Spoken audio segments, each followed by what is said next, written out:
Modern life is a symphony of noise and constant demand. We are told to care deeply, to be passionate, to be invested, and yet that very intensity often leaves us feeling overwhelmed and disconnected from what is real.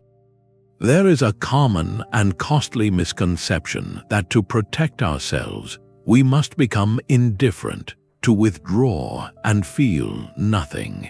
The ancient Stoics proposed the exact opposite. Marcus Aurelius wrote in his Meditations, "Our task is to see things as they are, their nature revealed, stripped of the stories we tell about them." This is the heart of Stoic detachment, and it is not a retreat from life. It is the deepest, most clear-sighted form of engagement possible. This video will completely reframe your understanding of detachment. You will discover how principles like the Dichotomy of Control, cognitive distancing, and Amor Fati train you to interact with reality on its own terms, not your fears or fantasies. By the end, you will have a practical framework for facing life's chaos with calm, focused power, turning obstacles into fuel. We will explore why trying to control everything pushes true control away, and how loving your fate is the ultimate act of courage. What if the key to truly engaging with your life was to care less about the outcomes? Stoic philosophy is built on a single, liberating distinction. It is the bedrock of everything that follows, the first and most important filter through which to see the world. The ancient teacher Epictetus put it with stark clarity in his handbook.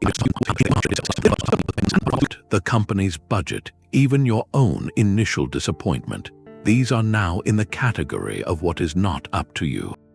They are the current of the river. A person who has not practiced this distinction will immediately pour their entire canteen onto that outcome. They might dwell on the frustration, question their own approach, or pull back from their work entirely. Their energy is gone, spent on the uncontrollable. The person who has internalized the dichotomy will feel the sting, of course, but they will not confuse the feeling with the territory.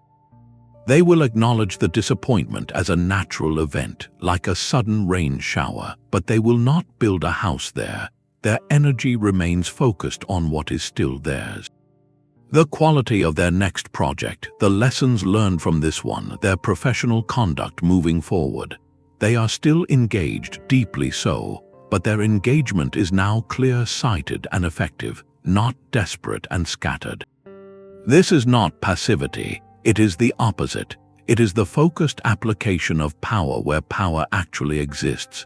The anxiety we so often feel is largely a signal that we are misallocating our resources, trying to control the uncontrollable.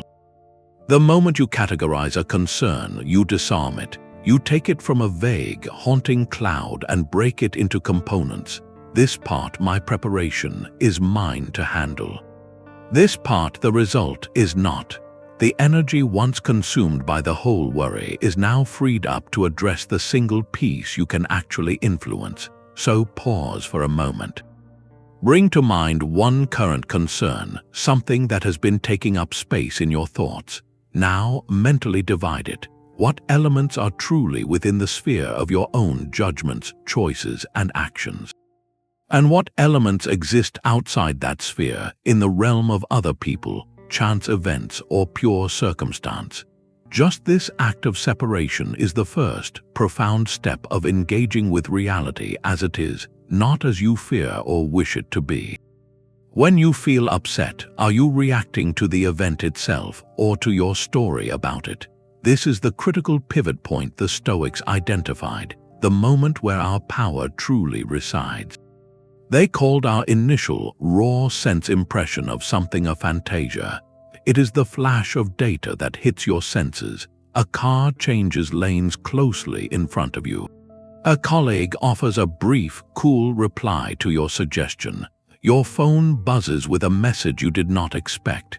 That first impression is neutral. It is simply a thing that has occurred. The event, in its purest form, is just a collection of facts. A vehicle changed lanes, a person used certain words, a device received a digital signal. But we almost never stop there. In a fraction of a second, we weave a story. We layer on interpretation, judgment, and emotional prediction. We might tell ourselves that driver is inconsiderate. That colleague is being dismissive. That message means a problem has arisen. This story is not the event. It is our creation. And it is this story, not the bare facts, that triggers our frustration, our anxiety, our sense of being unsettled. The Stoic practice of cognitive distancing is the disciplined act of inserting a pause between the impression and your assent to the story. It is learning to see the judgment as a separate object, floating beside the fact, and then choosing whether to pick it up or let it pass by. Marcus Aurelius gave himself this exact instruction. He wrote to strip away the legend that encrusts a thing. See the thing for what it is. In doing this, you see the event plainly, without the dramatic soundtrack your mind has added. This is not suppressing emotion. It is seeing more clearly, so your response can be proportionate to what is actually happening, not to the frightening movie you are directing in your head. Take a common social moment. You are in a meeting and you share an idea. Someone across the table responds quickly, dismissing it with a wave of their hand and saying that will not work. The raw facts are these: you spoke words, another person spoke different words and made a gesture. That is all that physically occurred, but the story you might instinctively tell could be vast. They think my idea has no merit. They are trying to diminish my standing in front of the team. My contributions are not valued here. If you assent to that story, your body floods with stress chemicals. Your face flushes. You might retreat into silence or react defensively. Your engagement with reality in that moment is now entirely with your own painful narrative, not with the person or the situation itself. Cognitive distancing asks you to do something radically different. It asks you to see the story as just a story, one possible interpretation among many. Perhaps that person is under immense pressure and spoke without thinking. Perhaps they misunderstood your point. Perhaps they simply have a habit of quick gestures. None of these alternative stories may be provably true, but recognizing them as possibilities breaks the absolute power of your first, most painful interpretation. From this place of distance, you can engage with what is actually real. You can choose to calmly ask, "Can you help me understand your concern?" You can decide to revisit the point later in a one-on-one conversation. You are now responding to the world, not to the turmoil inside your own head. So try this now. Bring to mind a recent minor irritation, something that sparked a flash of frustration today or yesterday. Now describe it to yourself using only objective, observable facts, as if you were a camera recording the scene, who was present, what was literally said or done. What the physical environment was. Do not include any words that interpret motive or assign value, like rude, lazy, unfair, or annoying. Just the facts. In that space between the facts and your old story, you will find a quiet point of clarity. This is the view from above, not a cold detachment, but the serene platform from which truly effective action becomes possible. Nietzsche borrowed this idea from the Stoics, but what did it originally mean for a Stoic? The phrase Amor Fati translates to a love of one's fate. At first glance, this can sound like a passive surrender, a quiet acceptance of whatever life throws your way. But for the Stoics, it was the most active and creative stance a person could take. It was the final, masterful step of engaging with reality. After you have distinguished what you can control from what you cannot, and after you have stripped away the dramatic stories you tell yourself, you arrive at the raw material of your life. Amor Fati is the decision to not just accept that material, but to embrace it as the very substance from which you will build your character. It is saying yes to reality so completely that you can now work with it, not against it. This is the crucial difference from resignation. Resignation is a heavy sigh, a giving up. It says, "This is bad, but I cannot change it, so I will endure it." Amor Fati is a clear-eyed nod, a readiness. It says, "This is what is. Now, how do I use it?" The Roman Emperor Marcus Aurelius, facing endless political intrigue and military campaigns on the frontier, wrote this instruction to himself. A blazing fire makes flame and brightness out of everything that is thrown into it. He was training himself to see every obstacle, every irritation, every hardship as fuel for his own inner fire. The event itself is neutral. Your creative engagement with it is what gives it meaning and purpose. Consider the modern experience of a career setback, like not receiving a promotion you worked diligently for. Resignation looks like bitterness and disengagement. It is the mentality of, "Well, I guess this company does not value me, so why should I try?" Amor Fati operates on a different plane entirely. It begins with a clear-sighted acceptance of the fact the promotion did not happen. That is the current reality. The love of fate part is the next active question. Given that this is my reality, what can I now build with it? Perhaps this event reveals a skill gap you were unaware of, giving you a precise target for your professional development. Perhaps it frees you from a path that was not truly aligned with your strengths, opening your attention to a new opportunity you would have otherwise missed. Perhaps it simply trains you in the vital skill of handling disappointment with grace, a strength more valuable than any title. The setback is no longer a wall stopping your progress. It has become the rough timber you use to construct a ladder. Epictetus, born into servitude, framed it as a practice for the philosophic mind.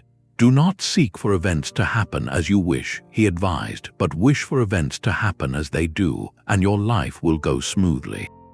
This is the ultimate inversion. We spend so much of our energy wishing reality were different. Amor Fati is the conscious recalibration of your own wishes to align with what is actually true. It is not about enjoying pain or pretending difficulty is pleasant. It is about recognizing that the difficulty itself is now part of your story and choosing to find the thread of utility within it. This transforms you from a victim of circumstances into the author of your response. So reflect on this. What is one current challenge in your life, a source of frustration or worry, that you could begin to see not as a pure misfortune, but as necessary material for your development? It might be a demanding responsibility, a personal limitation, or an unexpected change in plans. For a moment, set aside the wish for it to disappear. Instead, ask, if this is the timber I have been given, what might I build? This shift in perspective does not solve the external problem magically. It solves the internal conflict, the war against reality, which is the source of much of our distress. When that war ends, all your energy becomes available for the creative work of living. Stoics propose a radical audit of what we truly want. Most of our desires operate on autopilot, formed by culture, advertising, and the subtle comparisons we make every day. We want the new car, the perfect relationship, the constant praise, the effortless success. The Stoic discipline of desire asks a simple, piercing question. Are these wants aligned with nature and virtue, or are they setting you up for inevitable frustration and a quiet disengagement from your own life? When your desires are fixed on outcomes outside your control, you hand over your inner stability to the whims of the world. You become a puppet, and your emotions are the strings moved by every changing circumstance. Seneca saw this clearly in his letters to Lucilius. He wrote, "What is the point of dragging up difficulties that are over, of being unhappy now just because you were then? This is folly," he notes, "to be troubled now because you were troubled at some previous time." He is pointing to the endless cycle of craving, where even past disappointments fuel present anxieties about future desires. The discipline of desire is not about wanting nothing. It is about wanting wisely. It is about shifting your primary wants from external, fragile things to internal, durable qualities. It is the difference between wanting to be seen as intelligent and wanting to practice rigorous thinking, between wanting to never feel awkward and wanting to act with kindness regardless of the social temperature. This recalibration is the source of profound freedom. You are no longer chasing phantoms that vanish when you grasp them. You are cultivating a character that no external event can diminish. Consider the modern arena of social media. A common, almost reflexive desire is for validation through likes, shares, and approving comments. This desire is rooted entirely in externals, in the judgments and actions of other people. When you post something, your inner state becomes tied to the notification counter. A high number brings a fleeting high. A low number can spark a quiet sense of being overlooked. This is a recipe for chronic disengagement from your authentic self, as you slowly shape your expressions to please an invisible audience. Now, contrast that with a virtuous alternative desire. Instead of desiring validation, you desire integrity. Your want shifts from "how will this be received" to "is this true, is this helpful, is this kind?" The act of sharing, if you choose to do it, becomes an expression of your values, not a plea for approval. The outcome, the likes, becomes a pleasant side effect at best and utterly irrelevant at worst. Your stability remains intact because your desire was fulfilled the moment you acted with integrity. The external result cannot touch it, so take a quiet moment for a personal audit. Identify one current desire in your life that is firmly anchored in external validation or a specific outcome you cannot fully control. It might be the desire for a particular person's approval, for a competitor's setback, or for a material possession you believe will solve something. Simply name it. Now, without judgment, consider what a virtuous alternative desire might look like in that same arena. If your desire is for a competitor's stumble, could the alternative be a desire for your own unwavering excellence? If your desire is for a possession, could the alternative be a desire for contentment with what you already have? This is not a denial of ambition. It is the strategic redirecting of your energy toward the only field where you are guaranteed a harvest. Peace is often found by facing what we fear. The Stoics practiced a powerful exercise called Premeditatio Malorum, which translates to the premeditation of challenges. This is not a morbid outlook, but a deliberate and courageous rehearsal for adversity. It is the final, practical tool for engaging with reality in its entirety, not just the pleasant parts. By vividly imagining potential difficulties or setbacks, you accomplish two profound things. You prepare your mind against the sudden impact of unexpected trouble, and you awaken a deep, active appreciation for the good you currently possess. The Roman philosopher Seneca made this a daily ritual. He wrote of beginning each morning by saying to himself, "Today you will meet with interference, ingratitude, and selfishness." He did not do this to become cynical. He did it to become prepared. By anticipating these possibilities, he stripped them of their power to surprise and unsettle him. When an irritable person crossed his path later that day, it was not a world-shattering offense. It was simply a confirmation of his morning reflection, an event he was already equipped to handle with patience. This practice transforms potential future worries from looming unknowns into familiar terrain you have already mentally explored. The anxiety of uncertainty is replaced by the confidence of a prepared mind. To see how this works, try a simple, modern exercise. For just a moment, vividly imagine misplacing something you use constantly, like your smartphone. Picture it slipping from your hand or simply being unavailable. Feel the initial jolt of frustration and inconvenience.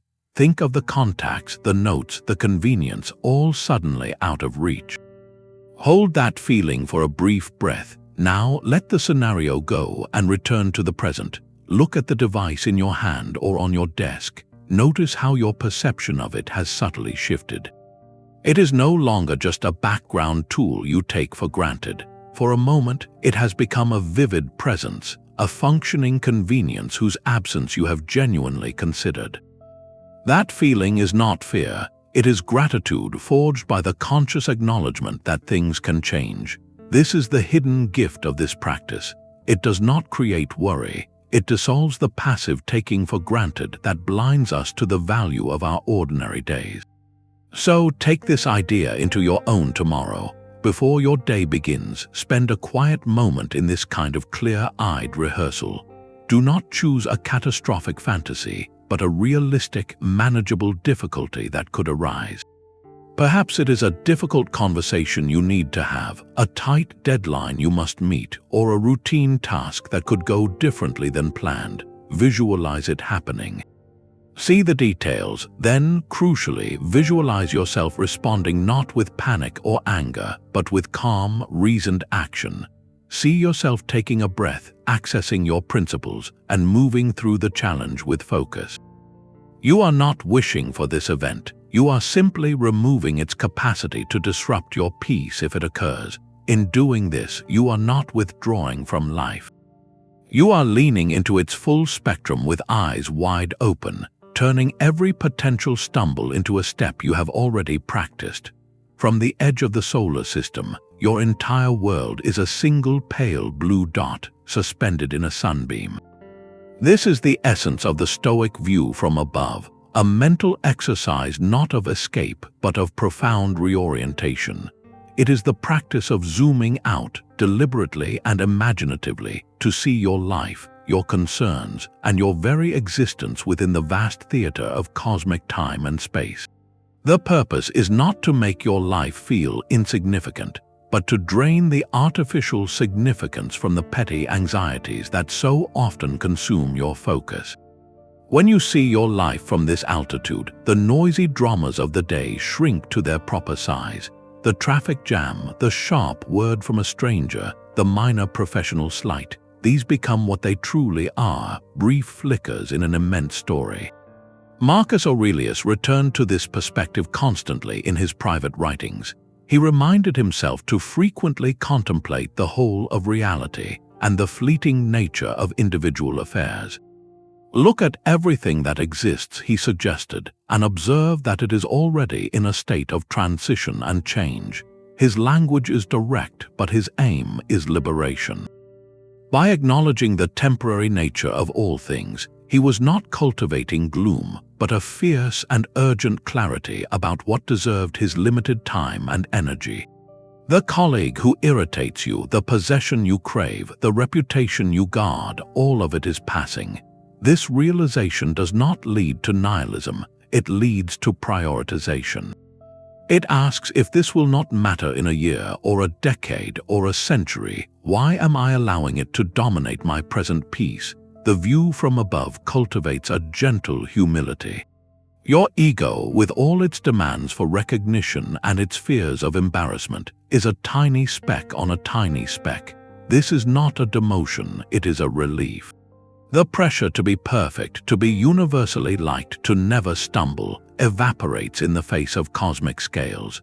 You are freed to simply be a human being, doing your best within your small but meaningful corner of the whole. Try applying this the next time you are caught in a stressful, ego-driven moment. Perhaps you are simmering after a heated argument, replaying the perfect retort you failed to deliver. Mentally launch yourself upward. See the room where the argument happened as a single box in a single building on a vast, spinning planet. See your entire lifespan as a brief line on the long scroll of human history. That specific conflict becomes a nearly invisible point on that line.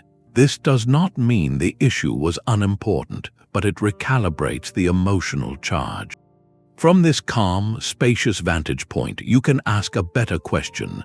Not how do I win this fight, but what principle do I wish to embody here, and what does this moment require of my character? The energy once spent on resentment is now available for repair, for learning, or for simply letting go and moving forward with your finite, precious day. So take a breath now, and with your eyes closed if you wish, bring to mind a current worry. It might be a financial concern, a relational tension, a fear about the future. Now begin to zoom out. See the worry in the context of your entire life story. Has a similar concern arisen before, and how did it resolve? Now zoom further. Place your life within the flow of generations that came before you and will come after. See your city, your country, the planet itself, as a living system of which you are one small, interconnected part. From here, look back at that initial worry. Notice how its contours have changed. Its weight may feel different. The view from above does not solve your problems, but it ensures you are solving the real ones, not the illusory monsters magnified by a narrow, ground-level view. It is the ultimate practice of engaging with reality as it truly is, vast, ancient, and beautifully indifferent to our small dramas, thereby freeing us to focus our brief, brilliant light on what truly matters.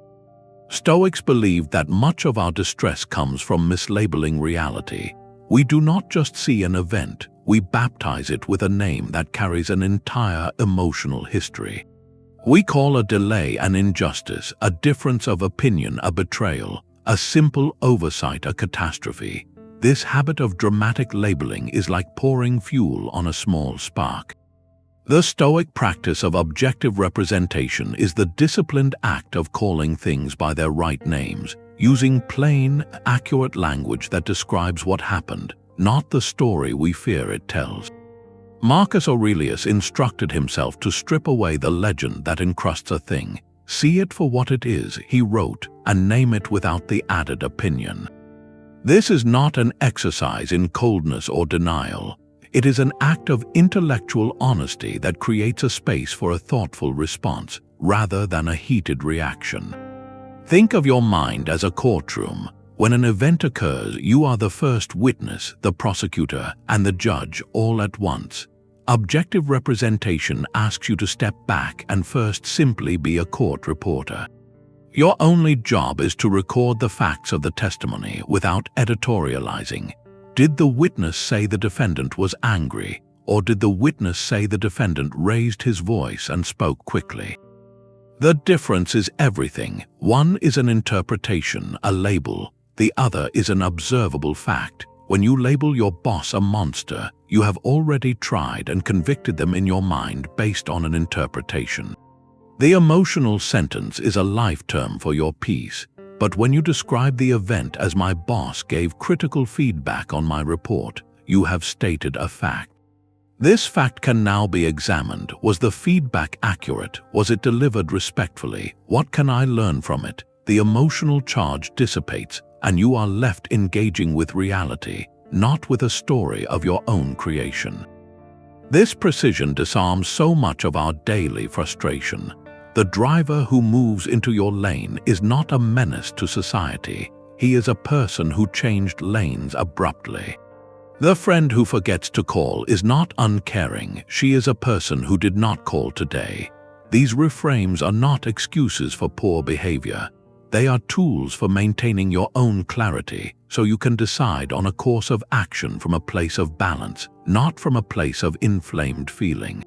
You can still choose to address the behavior, but you do so by addressing the action, not the frightening label you have attached to the person. So try this now with a current, minor grievance. Take a situation that has been quietly bothering you. In your mind, describe it using only neutral, factual language. Strip out all adjectives that judge character, like rude, lazy, or selfish. Remove all dramatic nouns like disaster, nightmare, or conflict. Simply state who did what, when, and where. The moment you translate your complaint into this plain speech, you will feel a subtle shift. The issue may still be there, but the heavy aura of personal offense begins to lift.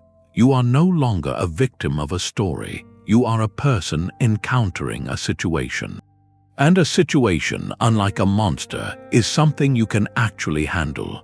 The Stoics envisioned the wise person as having an impregnable inner castle. This is the principle of the inner citadel, a powerful metaphor for the ultimate goal of all our practice. It is not a physical place of isolation, but a psychological and ethical fortress built from the materials of your own character.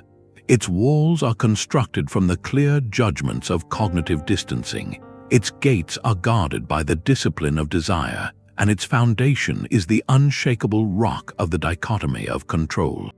This citadel is not where you hide from the world. It is the stronghold from which you engage with the world, completely secure in who you are, so that no external event, no opinion, no change in fortune can breach your peace.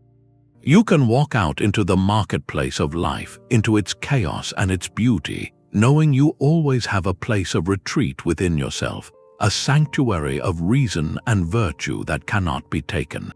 Marcus Aurelius spoke directly to this idea. He wrote, "People look for retreats for themselves in the country, by the sea, in the hills.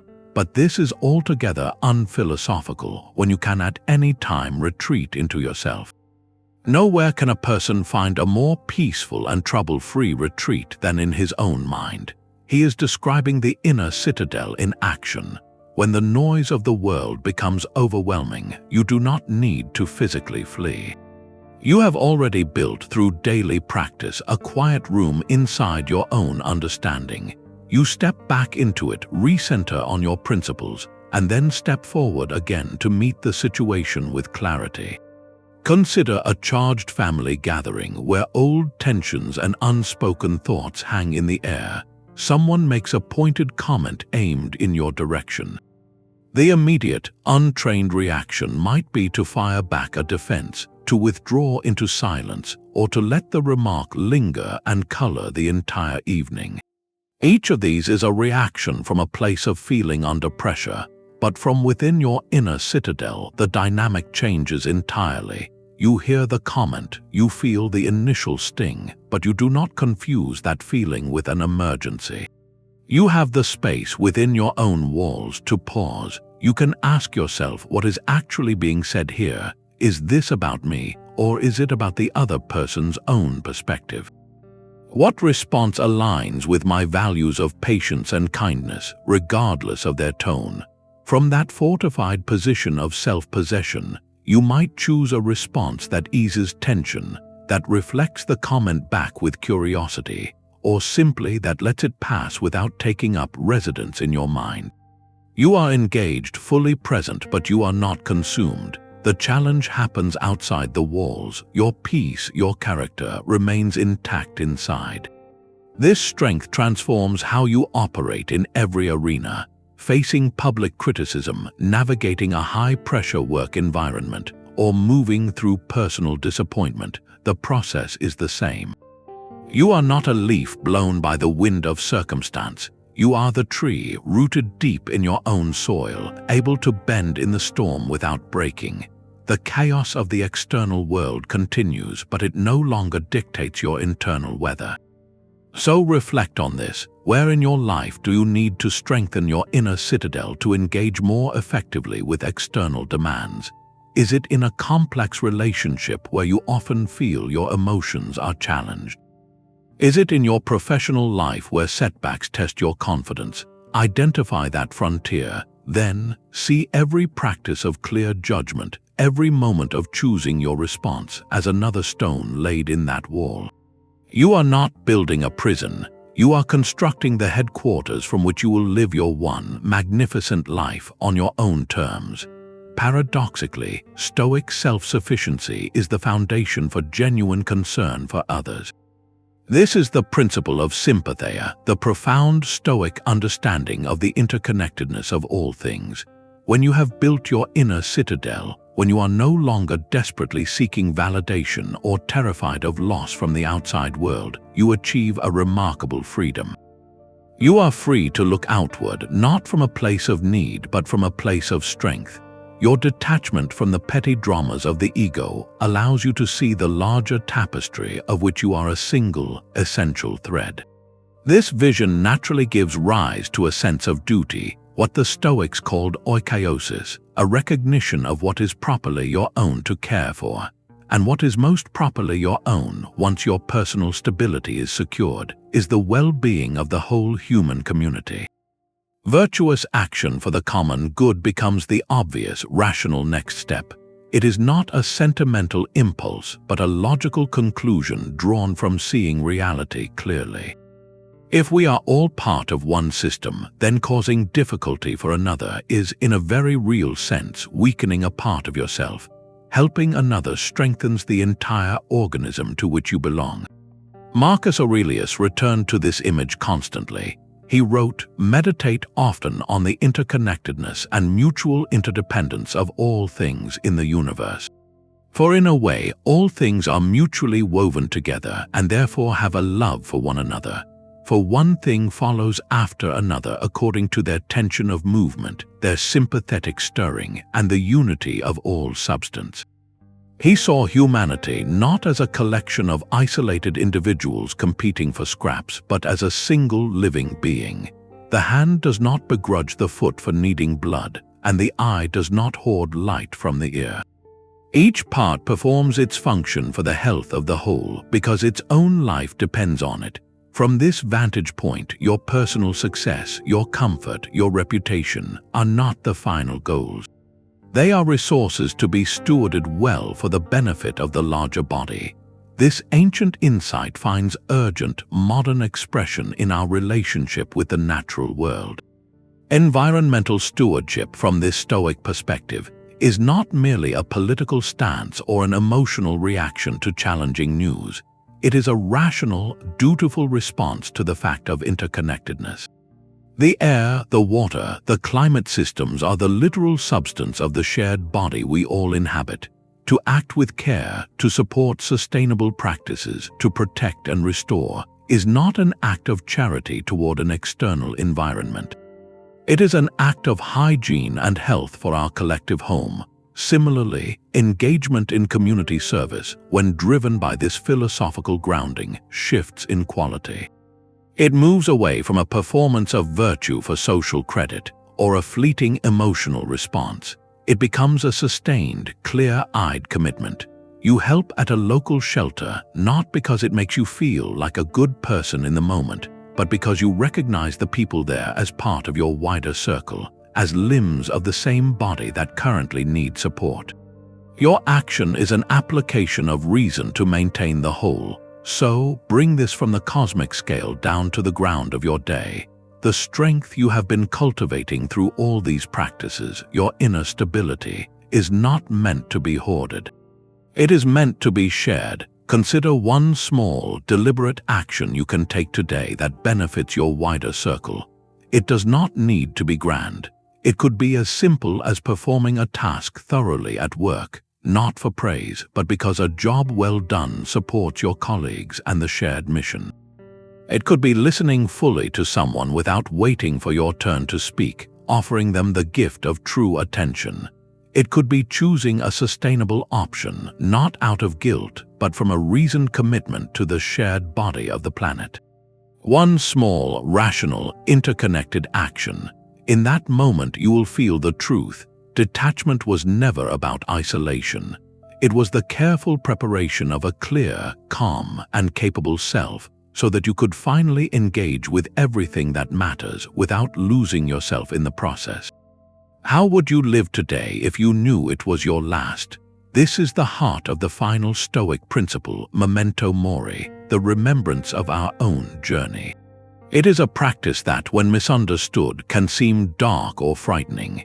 Yet for the Stoics, it was the ultimate spark for a life fully lived.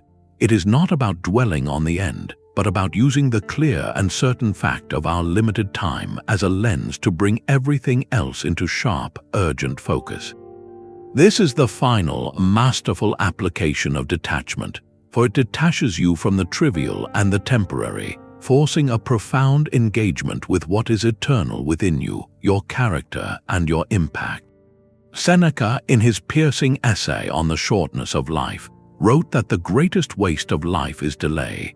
It is that thing we all do, he observed, looking ahead to a future moment when we will finally begin to live, while letting the present hour slip away. We say we will connect with an old friend next month. We will start that meaningful project when things calm down. We will speak our truth when the timing feels safer. Memento Mori shatters that illusion of endless tomorrows. It places a gentle but firm hand on your shoulder and asks, if not now, then when? This awareness does not create panic but a profound and quiet priority.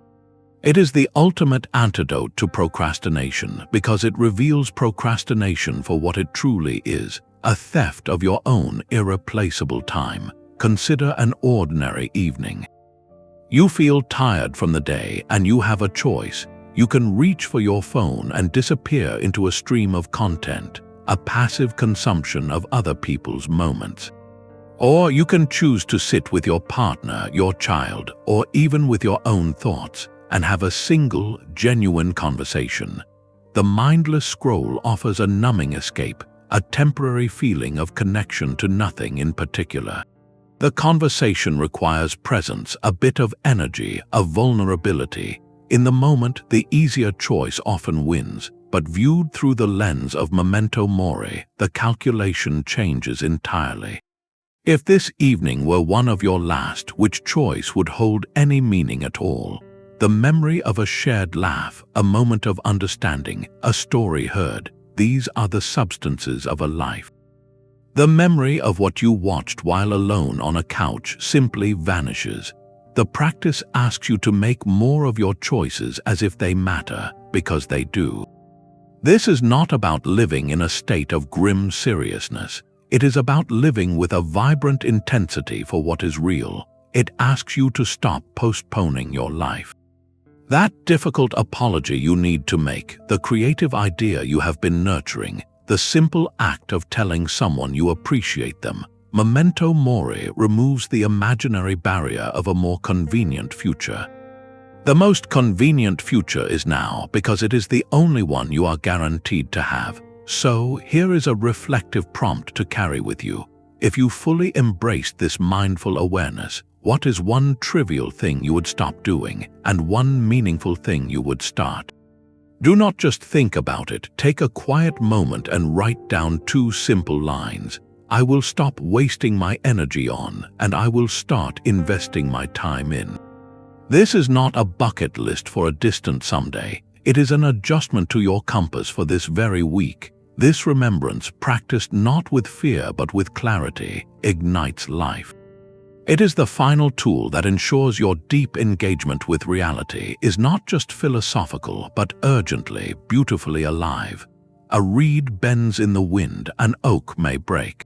Stoics advise being the reed. This is the art of acquiescence, a principle that on the surface can appear identical to surrender, but is in truth its philosophical opposite. Surrender is a giving up that carries a residue of bitterness, a sense of defeat. Stoic acquiescence is a conscious, rational lowering of your own resistance to what is already true. It is the decision to stop arguing with a fact. This does not mean you approve of the fact or that you wanted it. It simply means you acknowledge its existence, and in doing so, you reclaim all the energy you were wasting in a futile internal battle. That energy is now freed and redirected toward the only meaningful question left. Given that this is now the reality, what can I do within it? Fighting the unchangeable is like trying to hold back the tide with your bare hands. You will exhaust yourself completely, and the water will come in anyway. The exhaustion is not from the event itself, but from your own relentless resistance to it. Acquiescence is the moment you stop pushing against the water and instead learn to swim or to float or to build a boat. It is not passivity, it is strategic adaptation. The obstacle does not disappear, but your relationship to it transforms from one of conflict to one of creative engagement. Epictetus framed this with his trademark clarity. He said, "Make the best use of what is in your power and take the rest as it happens naturally." What happens naturally is not always pleasant, but your power lies in how you take it. Do you take it as an enemy to be wrestled or as the raw material for your next move? Consider the modern frustration of a cancelled flight. The fact is, the flight is cancelled. That is the current reality. The untrained response is to fight this fact. You might complain loudly at the gate, mentally rage against the airline, scroll endlessly for someone to blame, and stew in a state of helpless frustration for hours. All of this is energy poured onto the uncontrollable. The event has already happened. Your resistance changes nothing about the cancellation, but it completely drains your capacity to handle what comes next. Stoic acquiescence begins with a deliberate internal nod. The flight is cancelled. This is the situation. That acknowledgement, clean and without added drama, creates a space of mental calm. From that calm, effective action becomes possible. You can now turn your energy toward the things that are within your sphere, like finding the customer service line, exploring alternative routes, calmly notifying anyone waiting for you, or simply deciding how to make the unexpected hours at the airport useful. Perhaps you read a book you have been carrying, you answer lingering emails, or you just watch the fascinating flow of humanity around you with a sense of curiosity. The circumstance did not change, but your experience of it and your effectiveness within it changed utterly. So, bring this to your own life. Identify one situation you are currently resisting. It might be a personal challenge, a practical constraint, a difficult dynamic in a relationship, or even something as simple as a persistent rainy spell affecting your plans. Now, separate the bare facts of the situation from the emotional story you have attached to it. The practice of acquiescence asks you to yield only to the facts, not to the discouragement. What would it look like to truly accept just for a moment that this is the current reality? Not that it is good or fair or permanent, but that it is here. In that space of acceptance, ask a new question. If I stop fighting this, what energy becomes available, and what single, small action within this new landscape can I take right now? It is not things that upset us, but our opinions about them. This single sentence, the opening line of Epictetus's Enchiridion, is perhaps the most practical distillation of Stoic wisdom ever written. It cuts directly to the source of our emotional weather, shifting the focus from an unpredictable world to the one place we have total sovereignty, our own judgments. Every moment your senses are presented with raw data, what the Stoics called impressions, a sound, an image, a piece of news, a tone of voice. These impressions are neutral until your mind interprets them. The split second between receiving that impression and giving your assent to a story about it, that is the frontier of your freedom. This is where deep engagement with reality truly happens, not by reacting to the world, but by vigilantly guarding the gates of your own mind. Think of your mind as a fortified city. Impressions are messengers constantly arriving at the gate, sharing their news. Some bring reports of opportunity, others of potential challenge, still others of trivial information. The untrained guard, your automatic thinking, swings the gate open for every messenger without question. He admits the one shouting an alarm, and suddenly the whole city is on alert, preparing for a situation, all based on an unverified claim. The Stoic practice is to become the disciplined gatekeeper. You stop the messenger at the gate. You examine the message itself, not the dramatic delivery. You ask, is this report fact or is this an interpretation? Only then do you decide whether to let it enter and influence the city's mood. Take the modern example of receiving a critical email from a colleague. The raw impression is simple. A notification appears, you open it, and you see words on a screen. That is all that has physically happened, but the untrained mind instantly weaves a story from those words. It might craft a narrative of personal setback, of professional misunderstanding, of a future hurdle. That story, that opinion you formed about the words, is what triggers the sinking feeling, the flush of reaction. The email itself, the mere arrangement of digital text, did not do that. Your judgment about its meaning did. Epictetus made this distinction with great precision. He said, men are disturbed not by things, but by the views which they take of them. When we are impeded or unsettled, let us never blame others but ourselves, that is, our own judgments. This is an immense shift in responsibility. It moves the locus of control from an external event you cannot command to an internal process you can train. You are not a passive recipient of emotional states delivered by the world. You are an active participant in creating them through the judgments you silently affirm. So the next time you feel that sudden surge of a difficult emotion, frustration, anxiety, irritation, see it as an alarm bell. It is not a signal about the world, but a signal about your own thinking. In that moment, practice the pause. Ask yourself one simple, gatekeeping question. What is the initial impression I just accepted as true? Identify the raw fact, and then identify the story you layered on top of it. Is the story that this delay ruins everything, or is the fact that there is a 20-minute wait? Is the story that this person is ignoring you, or is the fact that they have not yet replied? By separating the two, you create a space of choice. You can choose to withdraw your assent from the overwhelming story and replace it with a more accurate, or at least less charged, interpretation. This is not positive thinking, it is clear thinking. It is the disciplined management of the only thing you truly own, your judgments, which in turn shapes everything you feel and do. Stoics did not just endure hardship, they sometimes invited it. This is the principle of voluntary discomfort, a deliberate and counterintuitive practice designed not to punish the self, but to train it. Think of it as a gymnasium for the soul. By periodically choosing a manageable challenge, you inoculate yourself against the paralyzing fear of future difficulty. You are not seeking out pain, you are rehearsing your own resilience.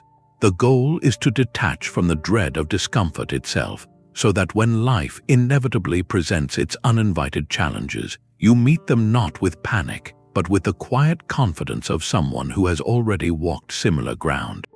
Seneca explored this deeply in his letters. He would deliberately practice simplicity, setting aside a few days each month to live on the plainest food and wear his oldest clothes. He wrote that he did this to reassure himself that those conditions were not to be feared, that he could thrive within them. This was not an exercise in self-denial for its own sake. It was a strategic disarmament of fortune's power over him. By voluntarily experiencing a mild version of what he feared, he proved to himself that his peace and his character were not dependent on external comforts. He realized that his core stability could not be taken from him. The modern application of this is not about recreating ancient asceticism. It is about identifying the small, soft dependencies we have built that make us subtly more fragile. A powerful contemporary equivalent is a voluntary digital detox, setting aside your devices for a set period to remember that your mind can be quiet and content without constant input. It could be pausing before a single meal, not for dietary reasons, but to reconnect with the simple sensation of hunger and the genuine appreciation for food that follows. For many, the classic example is the cold shower. That initial sensation is a masterclass in the dichotomy of control. The cold water is the external event. Your breath, your focus, your decision to stand firm, that is your internal citadel. You practice commanding your reaction in the face of a physical challenge, proving to yourself that discomfort is a sensation you can observe and move through, not a command to which you must surrender. Each of these small acts strengthens your engagement with reality by reducing your vulnerability to its fluctuations. It also performs a beautiful secondary function. It renews your gratitude for the ordinary comforts you usually take for granted. A warm bed feels profoundly different after a day of intentional minimalism. A simple meal tastes richer after a voluntary pause. The comfort was always there, but your conscious choice to step away from it allows you to return with fresh eyes and a deeper appreciation. So here is a challenge for the week ahead. Choose one small, voluntary discomfort to practice. It must be safe, manageable, and meaningful to you. Perhaps it is walking instead of driving for a short errand in less than ideal weather. Maybe it is leaving your phone in another room for an evening. It could be as simple as choosing the plainer meal option. The point is the conscious choice, the momentary embrace of the less convenient path. Observe what arises in you during that practice. Notice the initial resistance, and then notice the space that opens up on the other side of it. That space is where your confidence grows, where you learn in your bones that you are far more resilient than your comforts have led you to believe. The past is gone, the future is uncertain. The Stoics' only point of engagement is the now. This principle sounds almost too simple, a phrase we have all heard. Yet the Stoic understanding of the present moment is not merely a spiritual suggestion, it is a tactical reality. Worry and rumination are not just unpleasant feelings, they are profound acts of disengagement. When you are lost in regret over a yesterday you cannot change, or paralyzed by anxiety over a tomorrow you cannot guarantee, you have abandoned the only territory where your power actually exists. You have left the field of action entirely. Stoic focus on the present is not an avoidance of responsibility or planning. It is the deliberate funneling of your entire capacity for action into the single point where it can be effective. This breath, this decision, this very moment. Marcus Aurelius constantly returned to this anchor. He wrote about confining yourself to the present. You could spend your entire life in distress, he noted, by thinking of all the things that have happened and all that may happen, yet none of these is your concern right now. Your concern is only to act rightly in this moment. This is the ultimate application of understanding what is within your command. The past and future are, by definition, outside your direct influence. The present moment, specifically your judgment and action within it, is the sole domain of your sovereignty. All your agency is concentrated here. Consider the common experience of thinking about a challenging meeting scheduled for later in the week. The anticipation is a form of engagement, but it is engagement with a mental projection, an idea of a future event. You might rehearse conversations, imagine various outcomes, and expend real emotional energy on a situation that has not yet begun. This is energy borrowed from the present. The Stoic redirection is clear. The meeting in the future is not up to you. Your preparation for it right now is. So you shift your entire focus from the story about the meeting to the concrete, present moment task of preparing effectively. You gather your notes. You clarify your points. You ensure you understand the topic. This is a full, deep engagement with reality as it currently stands. You are no longer a passive observer of a future possibility. You are an active participant in the present, building the best possible foundation for what is to come. So let us practice this shift together, right where you are. For just the next minute, let go of the script of what happened earlier and the agenda for what comes next. Bring your attention fully into your current sensory experience. Notice the physical sensation of your body in the chair or wherever you are resting. Feel the weight, the points of contact. Listen to the ambient sounds in your space without labeling them, just as patterns in the air. Observe the quality of the light where you are, the colors and shapes within your immediate view. If a thought about the past or future arises, acknowledge it gently, like a cloud passing in your peripheral vision, and then return your focus to a single sensory anchor, perhaps the rhythm of your next breath. In this space, there is no problem to solve from yesterday, no challenge to manage from tomorrow. There is only this, and within this, your capacity for clear, purposeful action is completely intact, waiting for your direction. Stoics do not think money is evil. They think your relationship to it is everything. This distinction lies at the heart of the Stoic value system, a framework so clarifying it can completely reshape how you navigate both success and loss. The ancient teachers divided all of existence into three simple categories. The only true good is virtue, the excellence of your own character, your wisdom, courage, justice, and temperance. The only true evil is vice, the corruption of that character through foolishness, cowardice, injustice, and excess. Everything else in the entire universe, every single thing you can point to outside your own choices, falls into a third category. The Stoics called these things indifference. Your health, your wealth, your reputation, your career, even the well-being of your loved ones are classified as indifference. This does not mean they are unimportant or that you should not care about them. It means they do not determine your moral worth. They are not good or evil in themselves. Their value lies only in how you use them. A hammer is indifferent. It can be used to build a shelter, which is a preferred use, or to cause harm, which is a dispreferred use. The goodness is not in the hammer, but in the virtuous or vicious hand that wields it. This is the profound nuance. Stoics further divided indifference into preferred and dispreferred. It is perfectly rational to prefer health over illness, wealth over poverty, a good reputation over a bad one. These things are naturally advantageous for living a smooth life. But they are not the source of your happiness or your worth. Your happiness flows from one source alone, living in accordance with virtue, regardless of which indifference you currently possess. Epictetus made this boundary starkly clear. He said, "It is not things that upset us but our opinions about them, and among our opinions some are up to us and some are not." The external thing, the indifferent, is not up to us. Our opinion about it, and most importantly, how we choose to act regarding it, is entirely within our command. This framework is your psychological armor.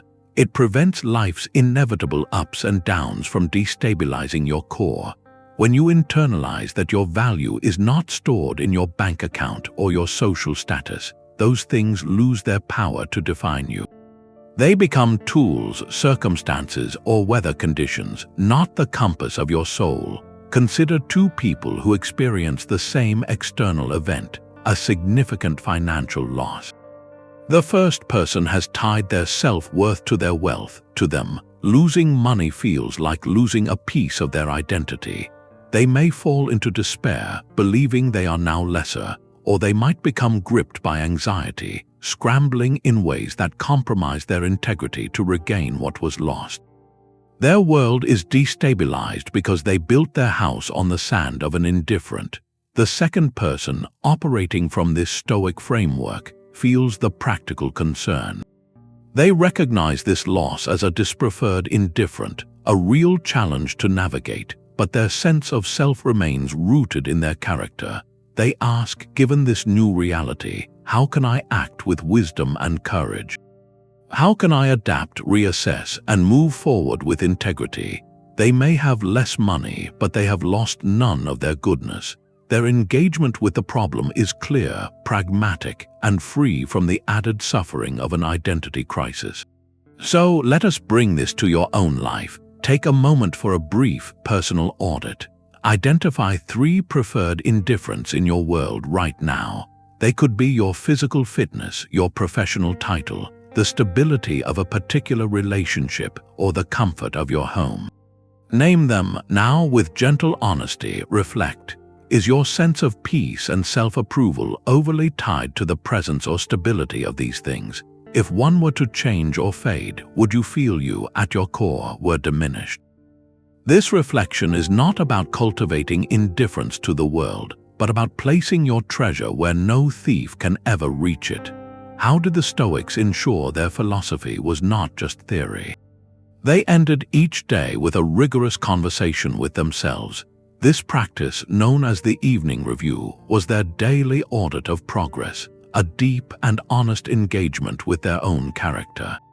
It was not about self-criticism or guilt. It was a methodical examination, like a craftsman inspecting the day's work, noting where the joints were strong and where the alignment was off, all to build a better piece tomorrow. Seneca wrote vividly about this ritual in his work on anger. He described how he would question himself each night. What bad habit have you cured today?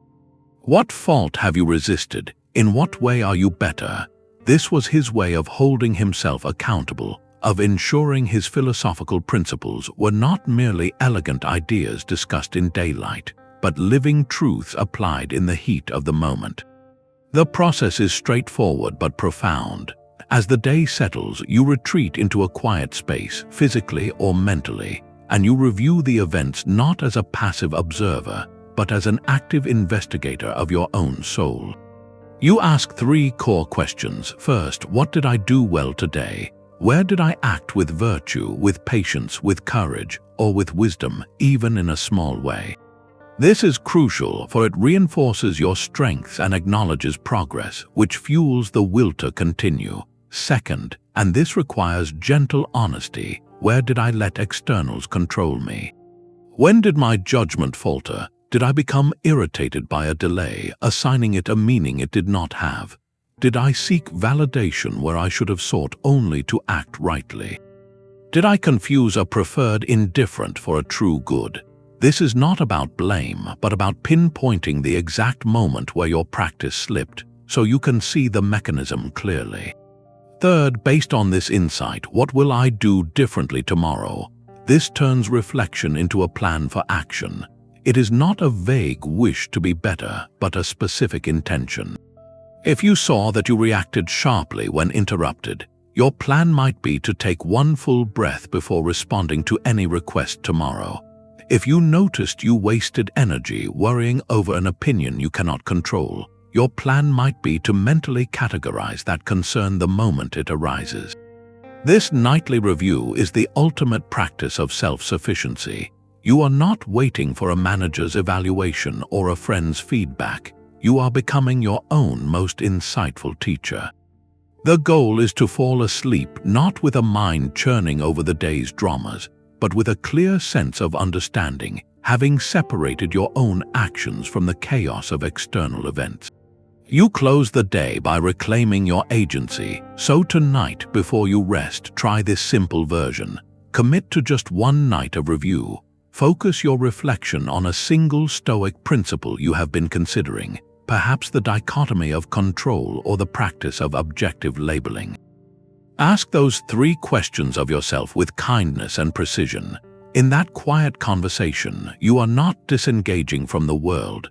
You are doing the most important work of all, engaging deeply with the only project you are guaranteed to oversee for a lifetime, the cultivation of your own character. How much of your mental energy is spent considering what others might think?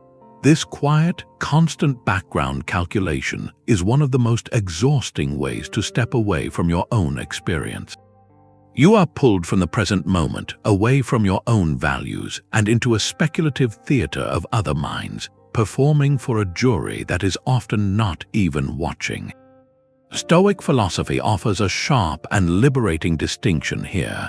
There is a world of difference between being open to useful feedback, which is a tool for growth, and being overly concerned with reputation, which can become a kind of self-made confinement. The first is an engagement with reality, a willingness to learn and adjust. The second is a step back from your own moral compass, outsourcing your sense of worth to an external and unpredictable source. Epictetus, with his characteristic directness, highlighted the cost of this choice. He said, "If anyone tells you that a certain person speaks about you in a less than favorable way, do not make excuses about what is said, but answer, 'He was unaware of my other shortcomings, else he would not have mentioned these alone.'" This is more than a clever reply. It is a profound reorientation. He then goes further, stating the core principle. It is impossible that one person should admire what another questions, for that would be to set aside your own judgment. When you crave constant admiration, you are handing over the keys to your own inner space. You are saying, "My peace depends on your view," and because people's views are changeable, contradictory, and often rooted in their own personal experiences, you have tied your stability to something shifting in the wind. Consider the creative process of an artist or a writer. When they sit down to work with a primary focus on what will sell, what will trend, or what will earn approval from a particular critic, something vital can fade. The work may become a calculated product shaped by guesses about external taste. The energy becomes one of anxiety and performance. Now, imagine that same creator sitting down with a single focus, to serve the truth of the craft itself, to solve the puzzle of the composition, to express the idea with as much integrity and skill as they can gather. The energy shifts entirely. It becomes one of deep engagement, of flow, of conversation with the materials and the vision. The opinions of others may come later, but they are no longer directing the process. This is the freedom that comes from a healthy perspective on both praise and critique. The work becomes authentic, and interestingly, it often connects more deeply because it carries that genuine quality. This idea applies far beyond the studio. It applies in your career when you choose to do what you feel is right, even when it is not the popular choice. It applies in your relationships when you speak your truth with kindness, not with the goal of being perceived in a certain way. It applies in your personal goals when you follow a path because it aligns with your values, not because it will impress your social circle. Each time you act from this internal reference point, you strengthen your own inner foundation. You become less affected by flattery or criticism because your sense of worth is guided by a standard you carry within. So here is a question to sit with, one that makes this principle practical. What is one thing you would do or stop doing if you were completely free from the opinion of a specific person or group? It might be a family member whose approval you have always hoped for. It might be a professional circle whose respect you feel you need. Or it might be the vague, collective voice you perceive around you. Identify that single, liberating action. Would you start a project you have been postponing? Would you change the way you dress or express yourself? Would you set a boundary you have been avoiding? The answer to that question is a direct map to a place where your engagement with your own life is waiting to deepen. The Stoic sage was a philosopher's stone, turning the lead of misfortune into gold. This is the final, most creative expression of deep engagement, a principle we might call Stoic Alchemy. It moves beyond merely accepting what happens into the realm of actively using what happens as the very fuel for your development. An obstacle is no longer something that blocks your path. It is revealed to be the path itself, the rough terrain that builds the strength you need for the journey ahead. This is a complete inversion of the ordinary perspective. The ordinary mind sees a wall and stops. The Stoic mind sees the same wall and asks, how can I use this to learn to climb? Marcus Aurelius captured this alchemy in one of his most famous lines. He wrote, "The impediment to action advances action. What stands in the way becomes the way." In that simple statement, he reframed the entire concept of a problem. The thing that seems to oppose your progress is not an enemy to your plan. It is the new material from which your plan must now be constructed. Your agency is not diminished by the obstacle. It is redirected and refined by it. This requires a shift from a passive to a proactive stance. You are not waiting for clear skies to sail. You are learning to sail in the storm, using the very wind that seems to push you off course to propel you forward. The obstacle becomes an invitation to practice a specific virtue you might otherwise neglect. A frustrating delay becomes the raw material for practicing patience. A financial setback becomes the raw material for practicing ingenuity and temperance. A personal conflict becomes the raw material for practicing courage and clear communication. The event itself is neutral.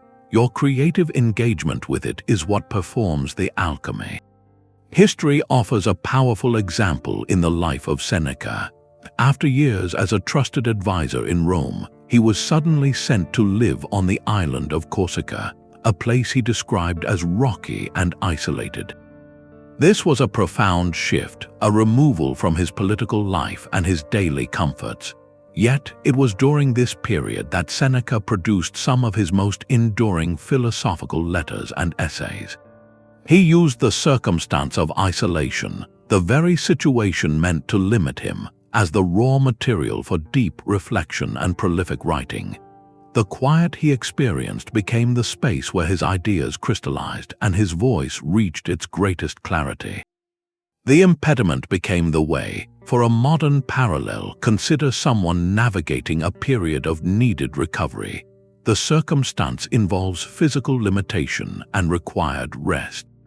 The ordinary reaction might be frustration and a sense of lost time. The Stoic Alchemy asks, what can this material be used for? Perhaps it becomes the raw material for cultivating patience, learning to be present with stillness. It might become fuel for mental resilience as you direct your energy toward reading, learning a new skill, or deepening connections through conversation instead of activity. The limitation, reframed, becomes a unique and focused training ground for virtues that a busy, healthy life often overlooks. So, bring this alchemy to your own experience. Identify one current obstacle in your life. It might be a demanding person, a logistical headache, a resource constraint, or an internal struggle. Now, instead of listing why it is a problem, ask this single, transformative question.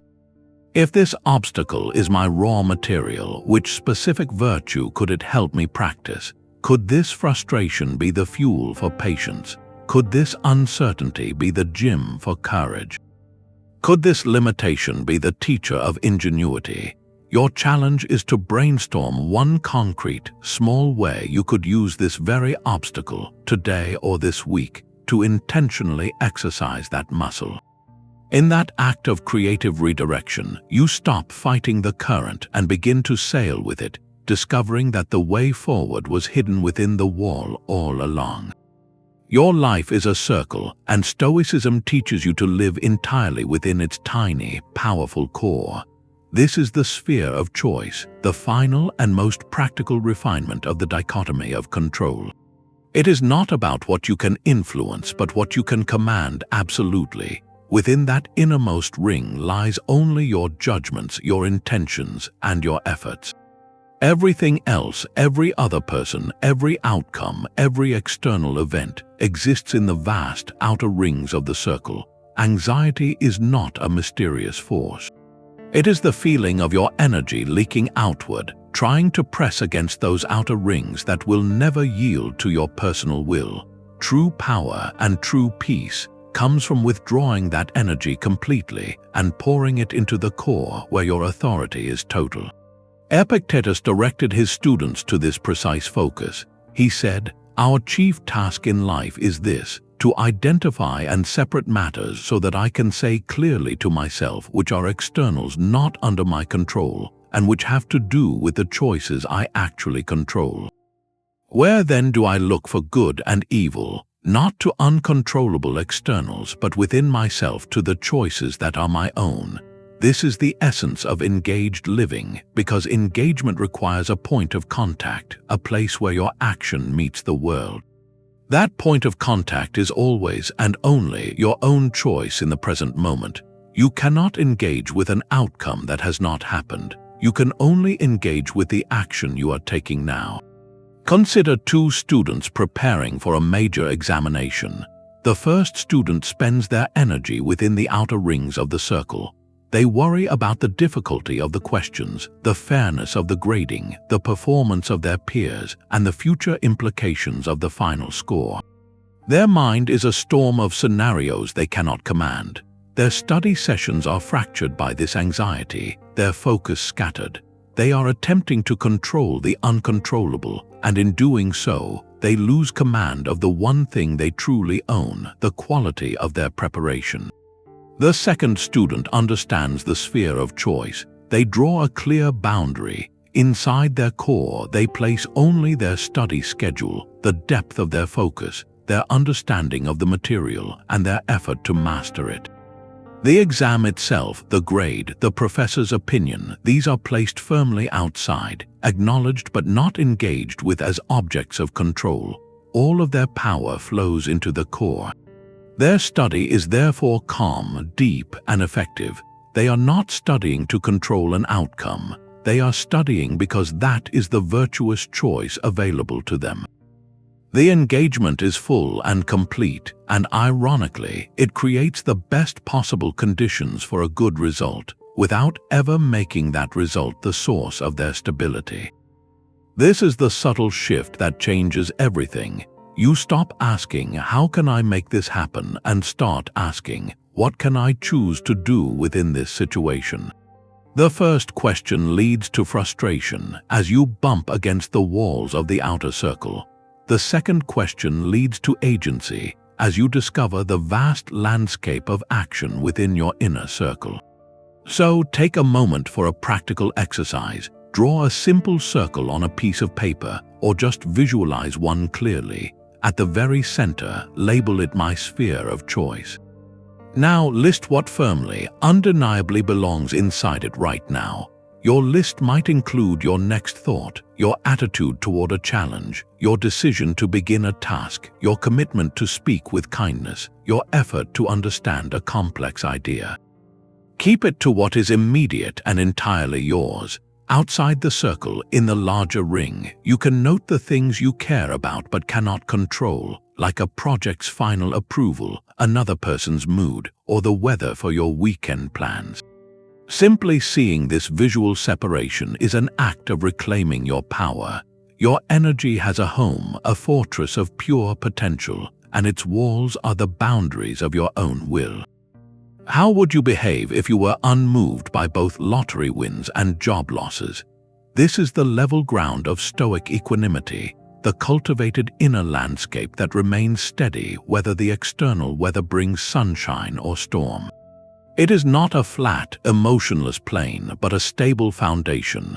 From this place, you can experience joy without becoming dependent on its cause, and you can meet difficulty without being defined by its presence.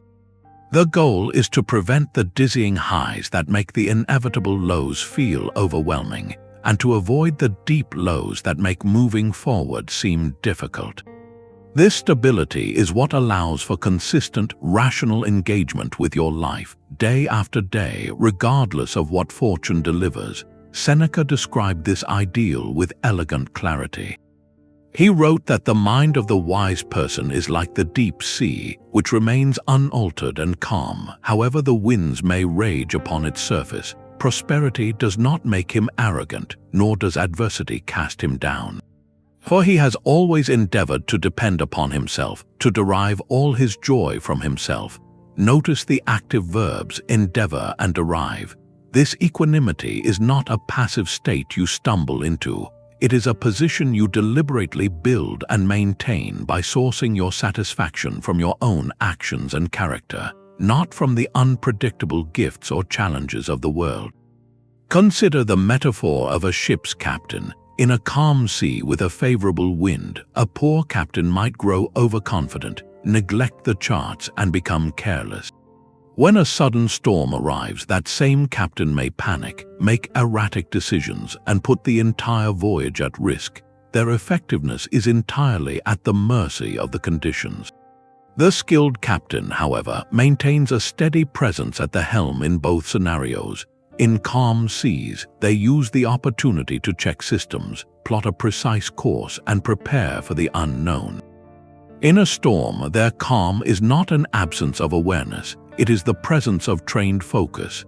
They assess, adjust the sails, and steer with deliberate action, their inner stability allowing them to engage fully with the reality of the tempest. The goal is not to pretend the storm is not happening, but to navigate it without being overwhelmed by the fear of it. This level ground transforms how you experience the milestones of your own journey. Reflect for a moment on a past success, something you worked for and achieved. Recall the initial rush of excitement. Now consider, did that high lead to a period of coasting, a subtle expectation that things would always feel that good, setting you up for a sharper sense of letdown later? Now bring to mind a past setback, a difficulty, or a change of plans. Remember the weight of that moment. Did that low lead to a period of withdrawal, a belief that things would never improve, making it harder to begin again? Equanimity asks you to imagine a different response to both. In success, it would mean feeling the genuine satisfaction of effort rewarded, while quietly acknowledging the role of circumstance and the temporary nature of the feeling. Your focus would gently return to the question, what is the next right action, keeping your engagement steady and forward-moving. In a time of difficulty, it would mean feeling the genuine sting of the outcome while firmly separating it from your core worth. Your focus would turn to the clear-eyed question, what can be learned here and what is the very next step available to me? From the level ground, both events become different forms of information, not definitions of your destiny. The Stoic purpose of life was to live in agreement with nature. This ultimate goal sounds almost mystical, but for the Stoics it was the most practical compass imaginable. Nature here holds a dual meaning, and understanding both is the key to unlocking a life of deep, meaningful engagement. First, nature refers to the cosmos itself, the ordered, rational universe governed by a kind of universal reason. Everything unfolds according to this interconnected logic, from the changing of seasons to the rise and fall of civilizations. Second, and most crucially for our daily lives, nature refers to our own essential human nature. The Stoics observed that we are distinct from other animals in two profound ways. We possess the faculty of reason, the capacity to examine, judge, and choose. And we are inherently social creatures, born for cooperation and community. To live in agreement with nature, therefore, means to use our reason to understand the world's unfolding logic and to fulfill our natural role as cooperative, rational members of the human community. It is not about retreating to a forest. It is about bringing the clear, orderly principles of the natural world into the heart of our human decisions. The founder of Stoicism, Zeno, defined the goal simply as living in agreement with nature, which is to live according to virtue. Later thinkers expanded this, calling it living in harmony with the nature of the world and finding no good but in what is honorable. This alignment is the blueprint for true engagement. When your choices are congruent with reason and contribute to the common good, you are no longer fighting the current of reality. You are flowing with its deepest, most purposeful direction. Consider a modern career crossroads. You might be offered a prestigious, high-paying role that demands constant travel and internal competition, pulling you away from family and community. The untrained mind might see only the external rewards, the title and the salary. But living according to nature asks you to apply your reason to a deeper alignment. Does this path make full use of my rational capacities, or does it numb them with repetitive tasks? Does it honor my social nature, allowing me to contribute meaningfully and cooperatively, or does it isolate me and pit me against others? The answer is not always to refuse the job, but to approach it with this compass in hand.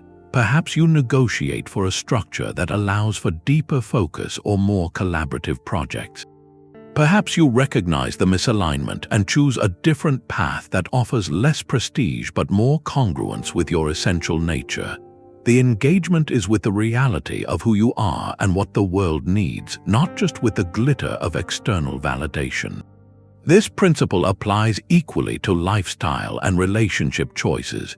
Choosing simplicity over relentless consumption aligns with the natural law of enough, reducing your dependence on fragile externals. Investing time in nurturing a few genuine connections aligns with our social nature far more than accumulating hundreds of superficial contacts. Each choice becomes a conscious act of harmonizing your personal orbit with the larger cosmic and social order. So take a quiet moment with this compass. Identify one area of your current life where you feel a subtle but persistent sense of being out of alignment. It might be a daily routine that leaves you feeling scattered rather than focused, a relationship dynamic that feels competitive rather than cooperative, or a consumption habit that conflicts with your deeper values. This feeling of friction is often a signal that you are moving against your own rational or social nature. Now, with gentle curiosity, ask what one small, rational step toward correction could look like. It does not need to be a dramatic overhaul. It could be as simple as carving out 30 minutes for deep, uninterrupted work to honor your rational nature, or reaching out to support a colleague instead of viewing them as a rival to honor your social nature. That single, aligned action is the beginning of living not just in the world but in agreement with it. It is not that we have a short time to live, but that we waste a lot of it. Seneca begins his essay on the shortness of life with that arresting correction. Our problem is not the length of the calendar, but our own scattered attention. This principle transforms the remembrance of our own journey from a philosophical meditation into a daily operational strategy. The shortness of life is not a cause for panic, but the most compelling argument for a specific kind of focus. Stoic detachment, in this light, reveals itself as the ultimate time management system for your character. It is the thoughtful, loving act of clearing away the trivial so you can invest your irreplaceable hours in what builds a life of substance. Every moment you spend in anxious rumination over a past you cannot change, or in fearful speculation about a future you cannot guarantee, is a withdrawal from your finite account of now. Every hour lost to resentment, to petty conflict, or to the hollow pursuit of external validation is an hour you will not get back to spend on what you claim to value most. This understanding shifts detachment from a passive state to an active curation of your attention. You are not withdrawing from life, you are decluttering your mental and emotional space so you can live in it fully. Think of your time as the most precious currency you possess, and each day a new deposit. You cannot save it, you can only spend it. The question is, what are you buying? Are you purchasing distraction, worry, and reactivity, or are you investing in connection, creation, and virtue? The average day offers a stark contrast. We might spend 45 minutes scrolling through curated versions of other people's lives, a reactive activity that often leaves us feeling more scattered. We might lose an hour in a simmering internal debate over a colleague's offhand comment, a low-value expenditure of mental energy. These are not moral failures, they are human habits. But they are also leaks in the vessel of your day. Stoic focus asks you to patch those leaks, not to condemn yourself for them. It asks you to redirect even a fraction of that flowing attention toward a proactive, high-value activity aligned with your principles. That could be 20 minutes of deep reading that expands your understanding. It could be a genuine, device-free conversation with someone you care about. It could be the focused effort to complete a single meaningful task without interruption. The value is not in the scale of the action, but in its quality of engagement. You are choosing to be present, to be purposeful with the time you have. So conduct a quick, gentle audit of your own week. Without judgment, simply notice. What is one consistent time waste, one recurring distraction or low-value mental loop that you could consciously detach from? It might be the first 15 minutes of your morning spent checking notifications, or the last 30 minutes of your evening lost in passive viewing.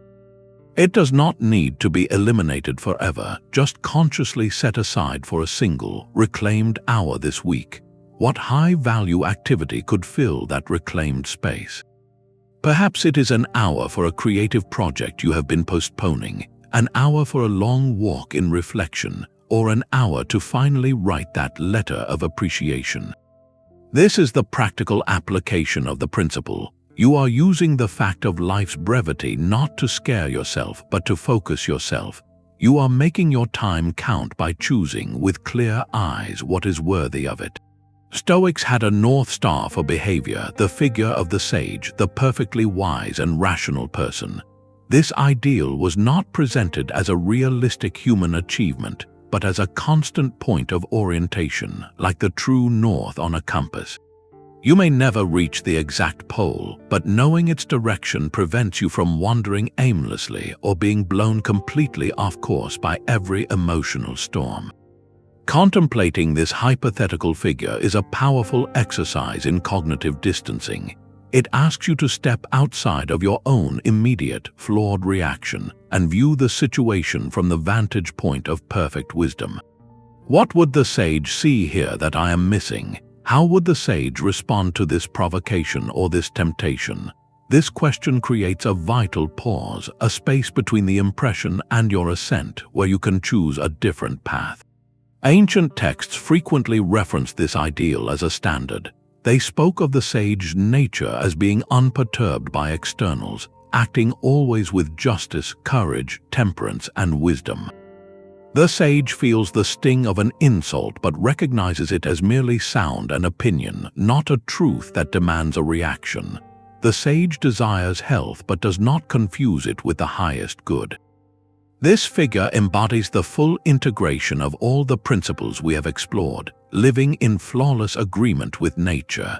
By holding this model in your mind, you are not comparing yourself to an impossible standard to feel inadequate. You are using it as a template to sculpt your own next action, detaching from the raw material of your first impulse to shape something more considered. Imagine you are in a heated discussion and you feel the familiar heat of frustration rising. Your body tenses, your thoughts race toward a sharp remark. In that exact moment, you invoke the contemplation of the sage. You mentally picture this figure of profound calm observing the same situation. You ask, what would the sage perceive? The sage would see a person speaking from a place of frustration, not a personal challenge. The sage would see an opportunity to practice the virtue of patience, to listen for the underlying concern, to respond with clarity rather than heat. This momentary detour through the ideal allows you to return to the real conversation not as a reactive participant, but as an engaged observer of your own behavior, now with a clearer model to follow. So make this contemplation practical for your own day ahead. Select one specific virtue you wish to strengthen, perhaps courage in facing a difficult task or justice in mediating a small conflict. Now take a quiet moment to vividly imagine how the Stoic sage would embody that virtue in your exact circumstances. See the calm demeanor, the reasoned assessment, the action taken from principle rather than urgency. Carry that silent image with you as a guide. When the moment arrives, you may not act with perfect wisdom, but you will act with a clearer reference point than your fleeting emotion, turning an ideal into a tangible step toward deeper engagement. The only constant the Stoics observed is change itself. This is not a pessimistic observation, but a simple statement of fact about the nature of reality. Everything you see, everything you touch, every situation you find yourself in, is in a state of quiet or dramatic transition. The desire for permanence and the craving for stability are two sides of the same illusion, the belief that we can make the river of our lives stand still. This illusion is the source of much difficulty because it sets us in opposition to the fundamental law of the universe. We try to freeze our relationships, our careers, our health, our possessions in a perfect moment, and then we feel confused when they inevitably shift. Stoic perspective in this context is the practice of letting go of that freezing instinct. It is learning to engage with life's flow without clinging to what is passing or pushing away what is arriving. It allows you to appreciate each season for what it is, not for how long you can make it last. Marcus Aurelius returned to this theme like a mantra. He wrote, "Time is a river, a moving current of events, glimpsed once and already carried past us, and another follows and is gone." And again he reflected, "All things of the body move away like a river, all things of the mind are dreams and delusion." His purpose was not to discourage himself, but to ground himself in the truth. By constantly reminding himself of the transition of all material things and even of his own thoughts, he was training to value only what was lasting within him, his capacity for character. This perspective frees you to engage with the temporary world more fully, precisely because you are no longer trying to possess it. Consider a close relationship, perhaps with a child who is rapidly growing. If you cling to a specific phase, wishing they would stay a certain age forever, you can miss the unique beauty and challenge of the phase they are in right now. Your engagement becomes tinged with a subtle resistance to the natural flow. Accepting impermanence allows you to be fully present for the toddler's wonder, the teenager's complexity, and the adult's independence, appreciating each chapter without demanding that the book stop at your favorite page. You love them deeply, but you hold the specific expression of that love lightly, knowing it will change form. This applies with equal force to your career. You may pour your heart into a role, a project, or a company. Clinging to its permanent existence creates anxiety about restructuring, market shifts, or new leadership. But engaging with it while accepting its temporary nature changes the quality of your effort. You focus on the excellence you can bring today, the skills you can build, the value you can contribute, without tying your entire identity to the longevity of the position. This makes you more adaptable, more resilient, and paradoxically more valuable because your security comes from your character, not your title. So take a quiet moment for this reflective prompt. What are you currently trying to hold onto too tightly? Is it a specific outcome, a particular state of your physical well-being, a dynamic in a relationship, or a vision of how your life should look? Now imagine how your engagement with that very thing would change if you fully, peacefully accepted its temporary nature. Would you worry less and appreciate more? Would you act with greater freedom and less fear? The river is flowing. You can stand on the bank trying to build a wall, or you can step into the current and learn to swim. For Stoics, logic was not an academic subject. It was the precise tool for examining their own patterns of thought. This is the final, essential tool in your kit for deep engagement. Without it, all the other principles risk becoming mere platitudes, nice ideas that crumble the moment a powerful emotion or a compelling story sweeps in. Reason is the quality control mechanism for your mind, the process that ensures your judgments are aligned with reality, not with fear or fantasy. The ancient Stoics placed logic as one of the three core pillars of their entire system, alongside ethics and the study of nature. They did this because they understood that to live a virtuous life, you first need to see the world clearly. And to see clearly, you need a reliable method for cleaning the lens of your own perception. Logic, in this daily, practical sense, is that method. It is the disciplined habit of questioning your initial impressions before you accept them as truth. It is the willingness to spot contradictions between your stated values and your automatic reactions. It is the quiet, persistent voice that asks, does this thought actually make sense, or am I just repeating a familiar, unexamined script?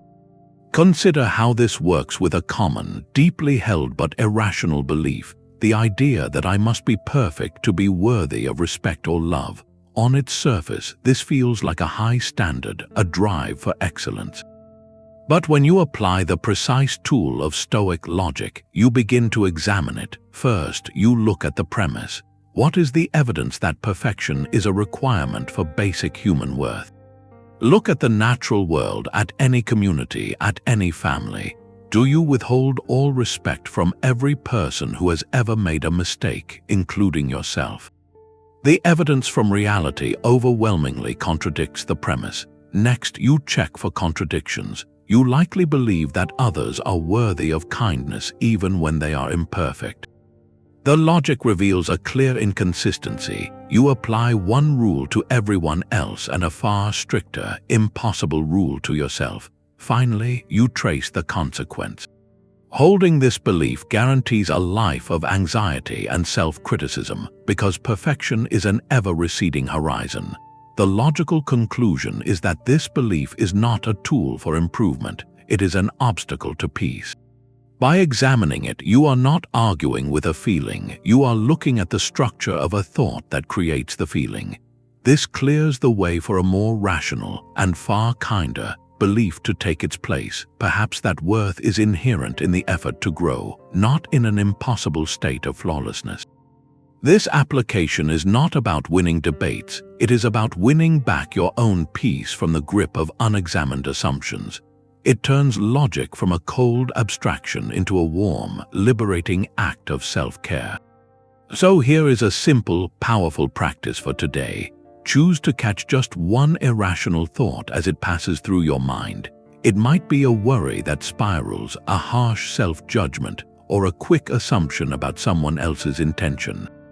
When you notice it, do not fight it. Simply subject it to two gentle, logical questions. First, ask, is this thought absolutely true, 100% of the time without exception? Then ask, what is the actual, observable evidence for this thought in this specific moment? This brief pause of inquiry creates the critical distance. It allows you to see the thought as an object, a piece of mental content that can be inspected, rather than a command you must obey. In that space, you reclaim your authority. You engage with reality through the clear light of reason, not through the distorting fog of automatic thinking. Stoicism fails if it stays in books. Its purpose is to disappear into how you live. This is the final, most vital principle, the unity of philosophy and life. All the ideas we have explored are not meant to be a collection of interesting thoughts you occasionally recall. They are a training manual for the art of being human. The deepest engagement with reality is not a periodic intellectual exercise. It is the seamless, instinctual integration of these principles into the fabric of your daily existence, where Stoic perspective ceases to be a conscious practice and simply becomes the way you see the world. The goal is for these reflections to become so habitual, so woven into your character, that they shape your automatic responses. You no longer need to stop and think through the steps when faced with a frustration. Your mind, trained by this philosophy, naturally understands the event, strips away the unnecessary story, and focuses on the sphere of action available to you. This is what creates a life of engaged tranquility, a state where you are fully involved in the world but never overthrown by it. Epictetus was famously impatient with students who treated philosophy as a performance rather than a transformative practice. He observed that if philosophers applied themselves to their work as much as some students applied themselves to memorizing lines, they would make great progress. He saw the lecture hall not as a theater but as a training ground, a gymnasium for the soul. The value was not in memorizing the words, but in working through the exercises until the strength became your own. Consider two people familiar with these texts. The first can quote long passages, discusses nuances in online forums, yet remains easily upset by daily inconveniences, deeply anxious about social standing, and quick to blame external circumstances for their mood. For them, this philosophy is an intellectual ornament, a badge of sophistication that never actually touched their core reactions. Now picture the second person. They may not be able to recite a single quote perfectly, but when a project at work is suddenly cancelled, they feel the initial disappointment, take a breath, and immediately begin assessing the new landscape for useful action. When receiving unfair criticism, they listen for any possible truth without becoming defensive and respond with calm clarity. This person is living the principles quietly and effectively. Their philosophy is invisible, evidenced only by the quality of their character and the resilience of their peace. The first has information, the second has integration. This shift from theory to lived experience is the entire point. It turns knowledge into wisdom. So, let this be your point of integration. Look back over the principles explored in this journey. Choose just one, not the one you find most interesting, but the one you feel would most change your engagement with a current challenge. Now, make it concrete. Commit to a single, specific action you will take tomorrow that embodies that principle. If you choose the discipline of desire, your action might be to consciously want only to do your work with integrity during a specific task, letting go of any craving for a particular result. If you choose objective representation, your action could be to describe a recurring concern using only neutral, factual language the next time it arises. One principle, one concrete action. In that moment, you are not just thinking about this path, you are weaving it into the story of your life where it truly belongs. The path of true engagement begins with a single, liberating step back. We have walked through a landscape of ideas that at first seemed paradoxical, that to care deeply we must first learn to care wisely.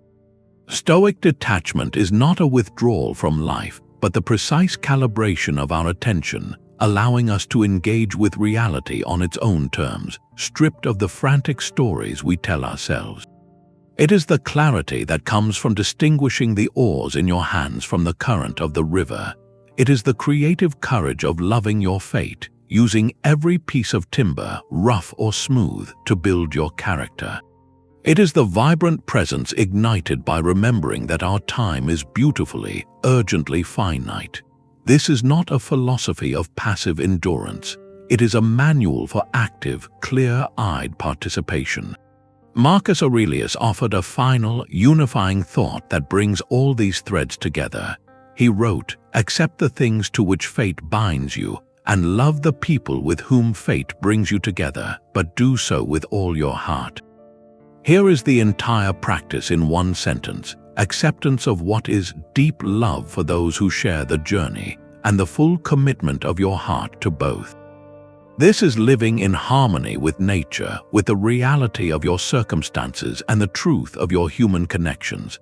As we close, take a quiet moment for one last reflection.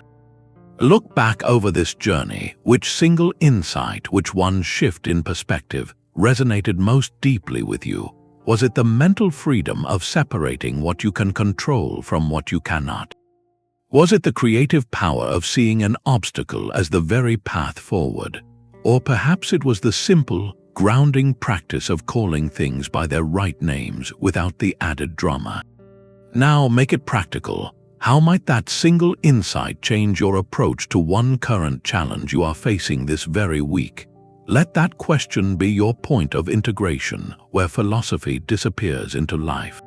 If exploring practical wisdom like this helps you navigate your days with more calm and purpose, consider subscribing to this channel. More guides to living deeply are on the way.